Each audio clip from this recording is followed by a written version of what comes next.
Hello friends and welcome into the Cowboys Report. I am your host Tom Downey. Today we are talking rumors. First up, is there reasons to worry about Amari Cooper? I think this is absolutely true. I'm giving this 4 stars. Now I'm not saying you panic and bail on Amari Cooper, but it is perfectly rational and reasonable to have some doubts about Amari Cooper because he struggled down the stretch. As I've said before on the show, it's funny how much things have changed from mid-October and early November to where we are now. And yeah, we're going to pay Amari whatever he wants. Now it's like, let's think about that a little bit here. He struggled down the stretch.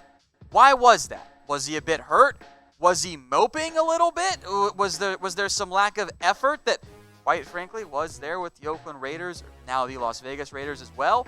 Look, there were 2 different Amari Coopers last year.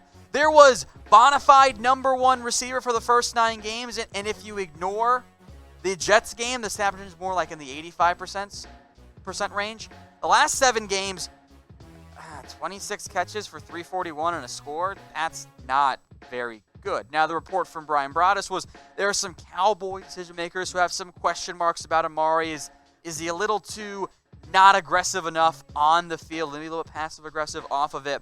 And I think it's fair to wonder that because he regressed down the stretch. Maybe that's why a franchise tag makes so much sense. And Mike Fisher brought up the point that the Jones family wants answers about that type of question. Why, mainly trying to figure out why he struggled down the stretch there before they start writing checks of 16, 18, 20 million. As we'll dive into, though, little late for that.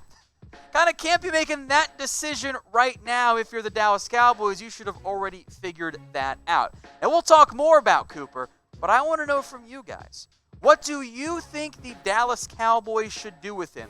K for keep, T for tag, which I am totally on board with that option, or W for let walk. I will make this the pinned comment of the video, so if you get an ad break here on YouTube, scroll on down and cast your votes right there.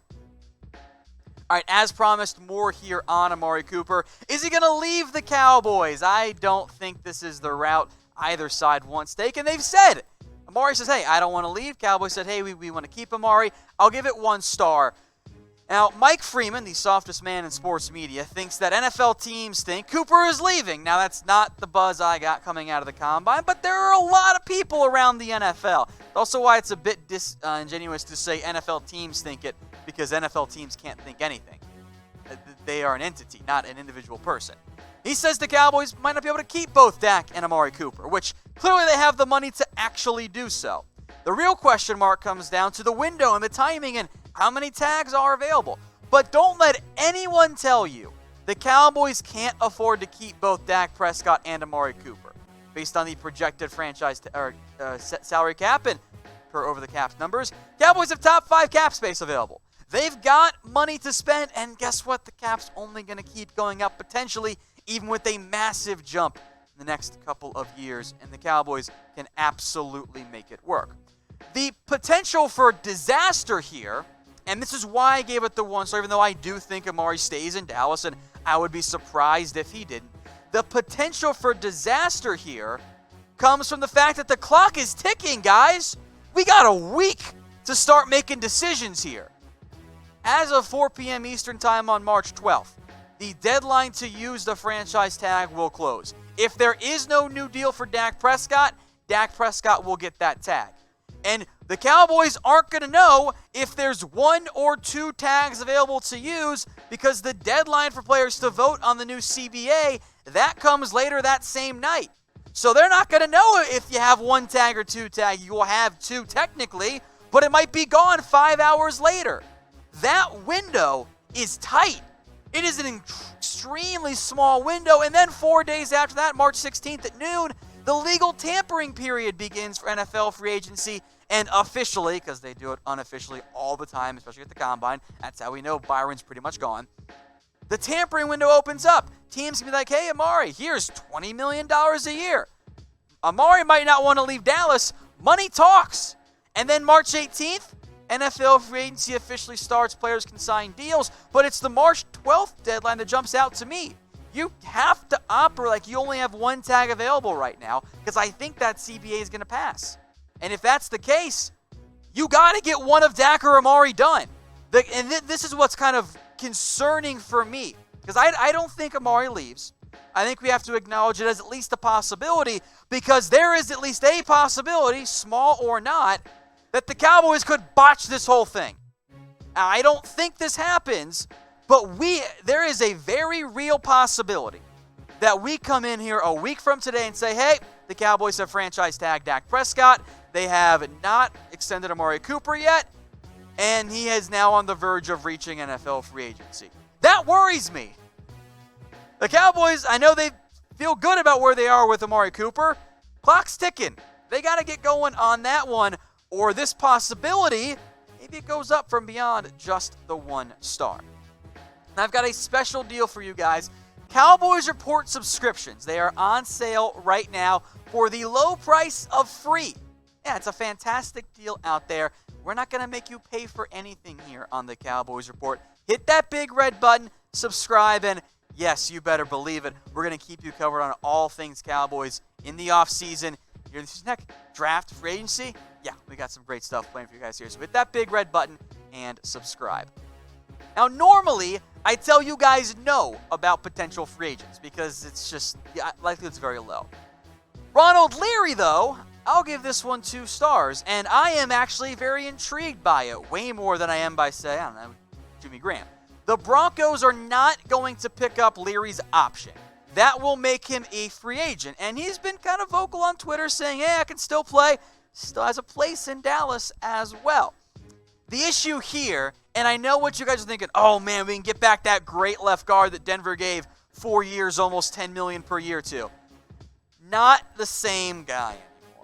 Leary has been very injury prone in Denver, and frankly, he kind of was back in Dallas as well, and he's simply not the same guy that he once was. So you have to keep that in mind. The past 4 years, I've got the games played, and I've got the PFF grade. Do you notice a common theme there? The games missed, always something. He has not played 16 games in a long time, and that's why he went undrafted coming out of Memphis originally. Injuries were a big red flag for him. The PFF grade from 80 down to 58.4. For reference, that's lower than what Connor Williams graded out as last year. But I'm still interested in this if Leary is down to be a backup. Now, you can let him push Connor Williams. In fact, that's a great idea. You also have Connor McGovern, so I'm not quite sure how that all ties together, but that's already a sunk cost. I got no issues whatsoever bringing in Ron Leary, even if he is 31 years old and he's coming off regression. That's fine, and injuries too. But you might lose Joe Looney, you might lose Avery Suafilo, and you might lose Adam Redmond. You bring in Ron Leary, I feel pretty damn good about that offensive line depth. Because Leary can still start if needed, and he can definitely push Connor Williams too. Depth on the interior, that's a good thing. My question mark, of course, for when it comes to Ron Leary is going to be, hey, what's the price tag look like? He might get more money and more guaranteed snaps elsewhere. If that's the case, hey, gave it a good run. Maybe we'll try it again in a year or two. If he's down to be a backup and be cheap, I am all aboard Leary coming back to the Dallas Cowboys.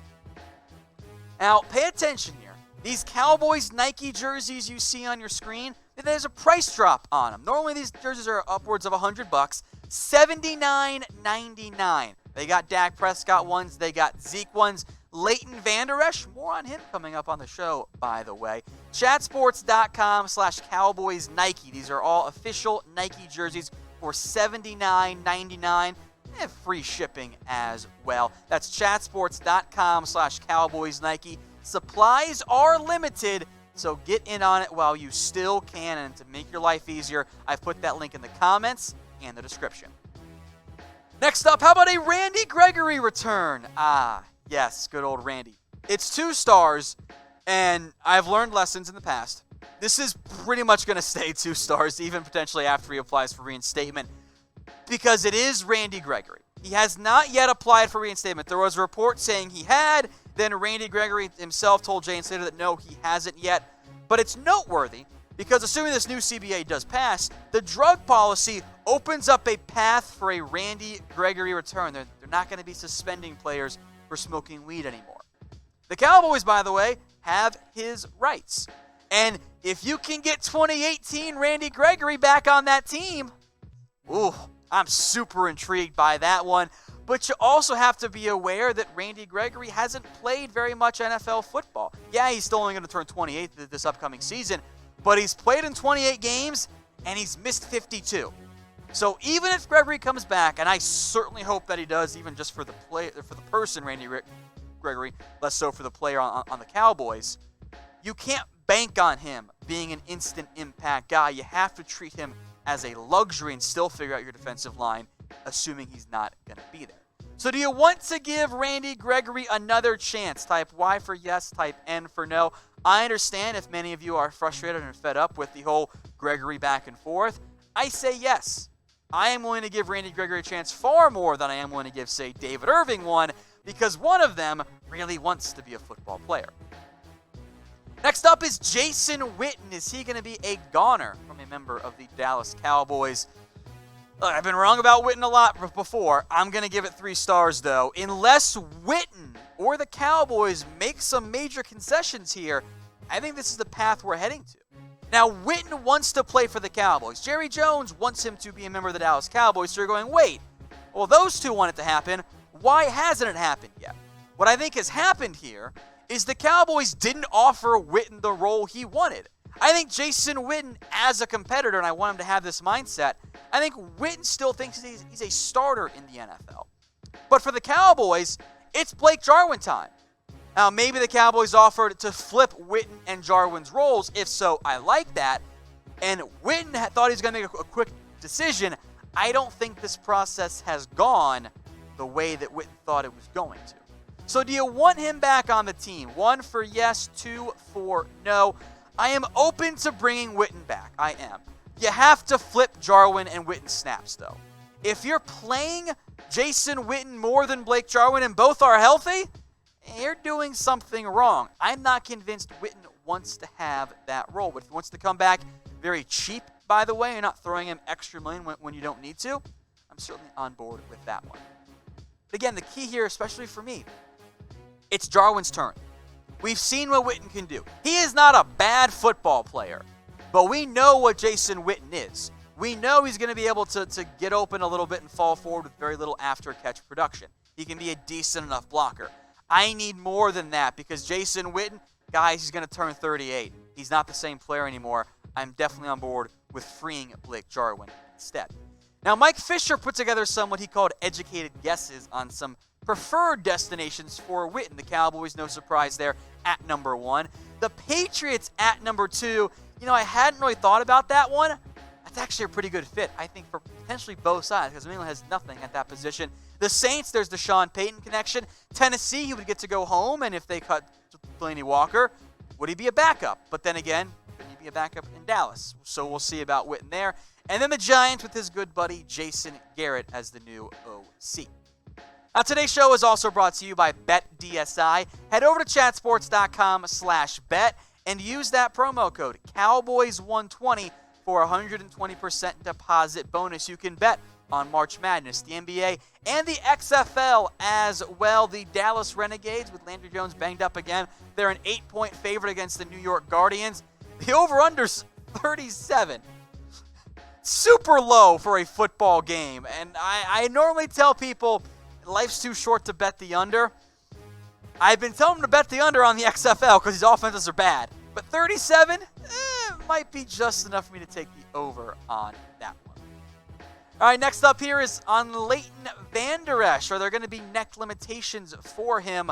I'm going to give it 3 stars, and it's 3 and not 4 because, well, the Joneses are doing that Joneses thing where they don't communicate clearly. Jerry Jones says Leighton Vander Esch is 100%. He's going to be fine. He's 100% in my eyes. Stephen Jones then, like a day later, says, he's going to have some limitations up until training camp, and then hopefully we can turn him loose.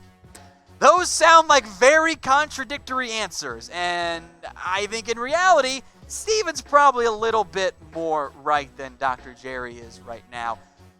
The issue here becomes, what can the Cowboys do except assume he's going to be back? If Leighton Vander Esch can't play, linebacker becomes a need. But you only really need 2 linebackers on the field for the most part.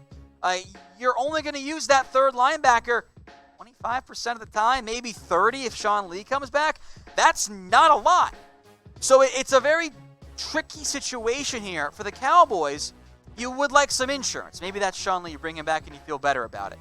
But you have to assume LVE is healthy, because I'll tell you what you can't do. You can't draft a linebacker early if you think Vander Esch will be fine, because then you've wasted an early pick on insurance. That's not a good route for the NFL to go. So for Vander Esch, you have to assume he's going to be healthy and he'll be able to come back and be the guy we saw in his first Cowboys year fans, for the thanks Cowboys. for watching the This, Cowboys. of course, will be a key training camp storyline. We best believe we'll keep you updated on all things around Leighton Vander Esch's neck at the Cowboys Report. Hey Cowboys fans, thanks for watching the Cowboys Report. If you haven't already, click right here to subscribe to our channel for all the best Cowboys coverage on the internet. That's news, rumors, highlights, mailbags, film studies, and a whole lot more. And I'm making your lives a little bit easier as well with the next Cowboys Report video right here.